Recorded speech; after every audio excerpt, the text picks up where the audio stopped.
For as long as I can remember growing up in my family, I'd always wanted a dog. It was that one thing that was stuck on my mind from a young age, just wanting to have a dog to play with, play catch with. And I remember the actual time when my mom came in and asked. I was taking a shower and she came in to check herself in the mirror. And me being a young boy, I didn't really wash too well, so she asked if I'd wash right, and I used that to my advantage. And I said, yeah, I can wash right if you give me a dog. And of course she said yes, because she had heard enough.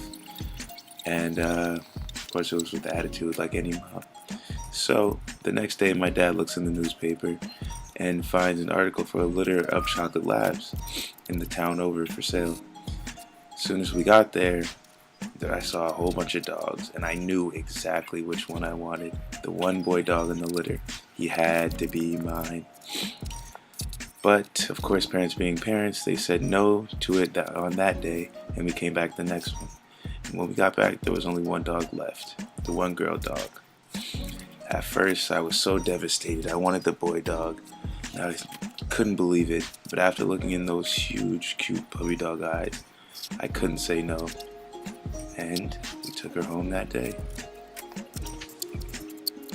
From then on, those years after ended up being the happiest of my life.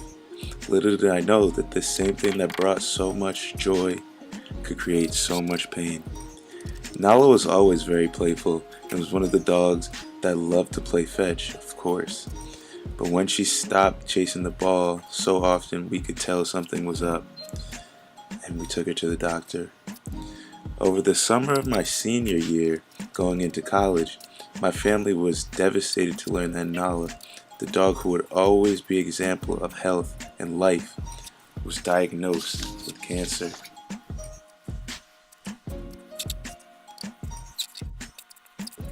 The same dog I was skeptical of even getting at first would soon be gone out of my life.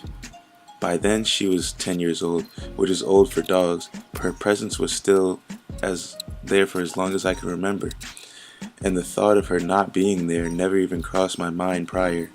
Maybe that thought process is juvenile, but something about her being around her always made me feel youthful, like the same 9-year-old who adopted her on that fateful day.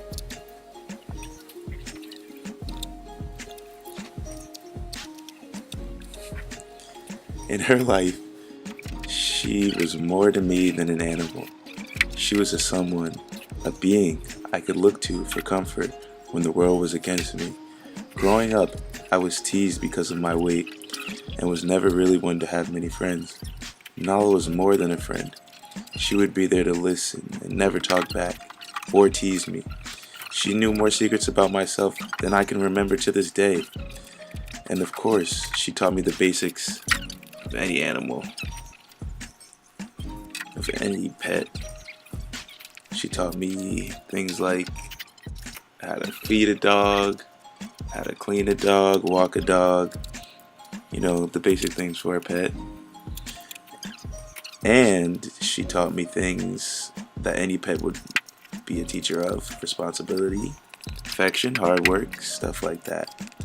But it was the intangibles that really made her special. As she laid there, 10 years passed. In her life, I wondered, what could she be thinking? Her breath heavy, her eyes half open.